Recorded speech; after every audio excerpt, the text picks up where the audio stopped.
Bonjour à tous et bienvenue sur Crypto Flash, la chaîne de l'actualité crypto. Aujourd'hui, nous allons parler de la baisse des crypto-monnaies bien sûr, mais énormément d'autres choses.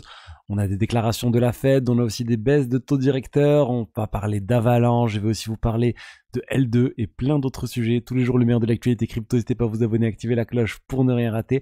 Alors au niveau de la baisse des crypto-monnaies, Bitcoin 64 600 $, moins 3%, Ethereum moins 4,8%, 3175 $. Une forte chute au niveau des altcoins, comme vous pouvez le constater. Solana moins 7,5%, XRP moins 6%. On a aussi du Avalanche quasiment moins 5%. Bref, une mauvaise journée pour les cryptos de manière globale. Ce qu'on peut retenir au niveau du marché dans sa globalité, c'est qu'on a un peu plus d'incertitude autour du fait que Donald Trump sera président en 2024 au cours des prochaines élections. On rappelle, Donald Trump était monté à 70% de chances de gagner l'élection présidentielle face à Biden. Ça a complètement changé ensuite, suite au retrait de Biden de la course à l'élection présidentielle. Et là, on n'a plus que 55% de chances pour que Donald Trump soit élu président des États-Unis. Alors ça, c'est problématique pour les cryptos. On a vu dernièrement à quel point Donald Trump est pro-crypto. Donc le fait que Donald Trump ne soit pas président, c'est quelque chose qui n'est pas bon pour les crypto-monnaies et ça risque de faire chuter le marché. Alors on va le voir petit à petit avec ces marchés de prédiction. Si la tendance se confirme, je pense que ça sera pricé. Mais si on reste autour de 50-50 et qu'il y a une défaite, on va dire, de Donald Trump, je pense que les cryptos pourraient chuter fortement alors. Ensuite, on va parler de la Fed et des dernières déclarations que la Fed a données. Alors, déjà, il faut savoir qu'il n'y a pas eu de baisse ou de hausse des taux directeurs, c'est resté stable, mais le marché s'attend quasiment à près de 100% à ce qu'il y ait une baisse là en septembre. Et les dernières déclarations vont toujours en ce sens, en disant qu'ils comptent toujours cibler les 2% d'inflation et qu'on se rapproche. Mais les dernières déclarations ont un peu fait peur quand même, sans être trop négatif sur cette baisse des taux directeurs. Mais disons que ça n'a pas non plus rassuré outre mesure et il y a eu une petite inquiétude sur le marché, sur le fait que est-ce que la Fed va vraiment baisser les taux directeurs en septembre? A priori, ça va tout de même arriver. Ce qu'on peut dire d'autre, plutôt une bonne nouvelle là cette fois autour du contexte économique global, c'est que la banque en fait d'Angleterre, le Royaume-Uni, faut que je regarde, voilà, la Bank of England pour être précis, ils viennent d'annoncer une baisse des taux directeurs. À leur niveau aussi, on a une baisse de 0,25%. On rappelle que la Banque Centrale Européenne a déjà baissé aussi ses taux directeurs, donc on a en Europe, ça commence à bouger. Aux États-Unis, pas encore. On espère que ça va arriver en septembre. Et je rappelle, c'est quelque chose qui est vraiment attendu, qui pourrait donner un boost à l'ensemble des marchés risqués, tels que les crypto-monnaies, tels que les actions. Donc voilà, on va attendre, mais je pense que voilà, on se rapproche de tout ça et c'est quelque chose qui devrait permettre de faciliter le bull run et de cibler voilà la hausse que tout le monde attend du marché. Tout le monde se dit ça va arriver, ça va arriver. On y approche, un BTC à plus de 100 000 $, etc. Mais pour l'instant, ça a du mal et je pense que cette baisse pourrait être l'élément qui va permettre de dépasser une certaine barre symbolique. Ensuite, on a l'USDT qui génère énormément de cash pour Tether, la maison mère. Ils viennent de donner leur dernière attestation et ils ont 5,2 milliards de dollars de bénéfices pour la moitié de l'année 2024. Je ne sais pas si vous vous rendez compte, ils sont sur un rythme de 10 milliards de dollars de bénéfices annuels. Je ne parle pas ici de chiffre d'affaires, on est vraiment sur le bénéfice généré par Tether. Comment ils génèrent tout ça? Les bons du trésor, enfin les dollars qui sont utilisés, les dollars que les utilisateurs donnent pour obtenir de l'USDT, et ben ils sont convertis en bons du trésor et équivalents qui rapportent 4 à 5% par an. Et ça génère énormément d'argent pour Tether. En plus de tout ça, ils achètent avec les bénéfices du Bitcoin. Le Bitcoin a pris de la valeur, donc ça génère encore une fois plus d'argent pour Tether. Parce qu'en fait, normalement, vu qu'ils ont à peu près 100 milliards de dollars de market cap et que les bons du trésor, ça doit rapporter dans les 5% par an, en tout, ils devraient avoir 5 milliards de dollars de bénéfices. Mais ils font d'autres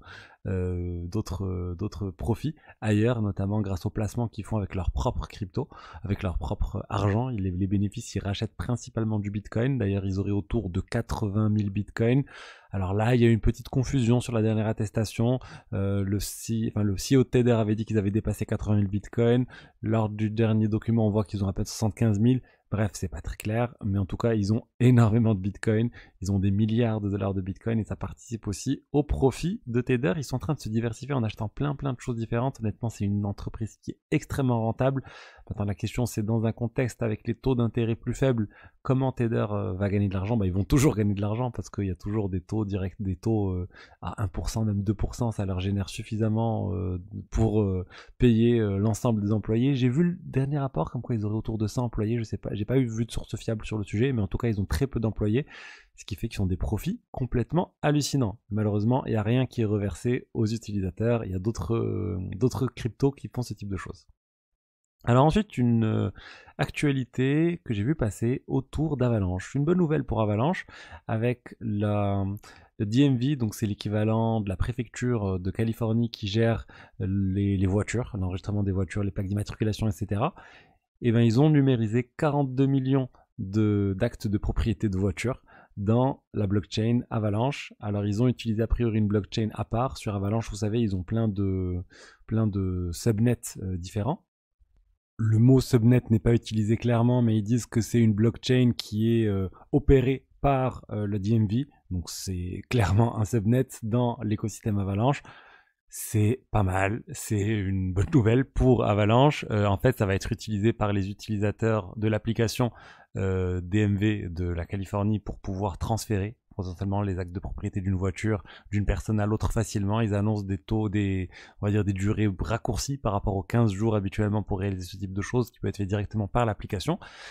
Mais bon, après honnêtement, j'ai un peu de mal avec ça parce que si c'est juste utilisé par une application, je vois pas forcément l'intérêt de la blockchain. Ça aurait pu être juste une base de données quelque part.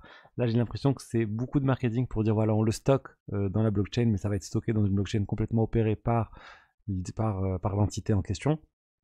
Et je vois pas qu'est-ce que va apporter de plus la blockchain, parce que si c'est une entité, enfin, si c'est un organisme central qui dit tout simplement je stocke ce NFT, j'imagine, ici à la place, à cette adresse à la place de cette adresse, ça pourrait plus très bien avoir lieu dans une base de données centralisée. Et l'intérêt de la blockchain n'est pas clair. Donc bon, on attend de voir. Je trouve quand même que ça reste bien pour Avalanche. C'est un gros coup qui vient d'opérer, donc tant mieux. Mais voilà, attention à pas juste voir l'aspect marketing. Et j'aimerais bien voir un peu plus de technique et voir concrètement qu'est-ce que ça change et qu'est-ce qui est fait là qui n'aurait pas pu être fait autrement. Ensuite, on a Uniswap qui a énormément d'utilisateurs sur la blockchain Base. Donc je rappelle, Base, c'est la blockchain lancée par Coinbase, c'est une solution de niveau 2 sur Ethereum, mais en fait 80% des utilisateurs d'Uniswap seraient en fait sur la blockchain Base. On a pu voir suite au lancement de cette blockchain, il y a eu plein d'utilisateurs qui sont mis à trader des mêmes coins, notamment sur Base. Alors Uniswap, c'est pas l'exchange, le premier exchange en termes de TVL, en termes de crypto qui sont stockés, en termes de valeur de crypto qui sont stockés sur cette plateforme décentralisée, c'est Aerodrome, mais ils ont quand même 250 millions de dollars. Et Aerodrome, ils ont 610 millions de dollars. Mais la part de marché d'Uniswap en termes d'utilisateurs uniques est très importante sur Base, et ce qui est logique, il y a plein d'utilisateurs de Coinbase qui sont redirigés vers Base, des utilisateurs qui ont peut-être des petits montants, mais qui opèrent sur cette blockchain où il y a très peu de frais. Et je pense que ça va vraiment exploser la blockchain Base avec le temps. Il y a plein de personnes qui sont redirigées vers cette blockchain. Ils ont tout un aspect smart contract intégré, ou un wallet plutôt, smart contract intégré directement sur le site Coinbase qui permet d'interagir avec la finance décentralisée simplement pour les utilisateurs sans avoir à gérer une site phrase ou autre. Donc je pense que ça va continuer à décoller. Et pour finir, je voulais vous parler de Telegram qui vient de lancer son mini App Store. Vous pouvez le consulter en allant sur Telegram, en allant sur l'aspect recherche, et vous allez voir un onglet app qui est apparu. Vous allez pouvoir voir les diverses applications disponibles sur Telegram, les mini-apps, vous savez, comme Hamster Combat. Il y en a de plus en plus. Il y a aussi un browser dans l'application qui est sorti. Bref, ils sont en train de se diversifier, ils sont en train d'aller vers la super app, un peu le Graal des GAFAM, d'avoir une super app comme les WeChat, ou comme l'était WeChat en Chine.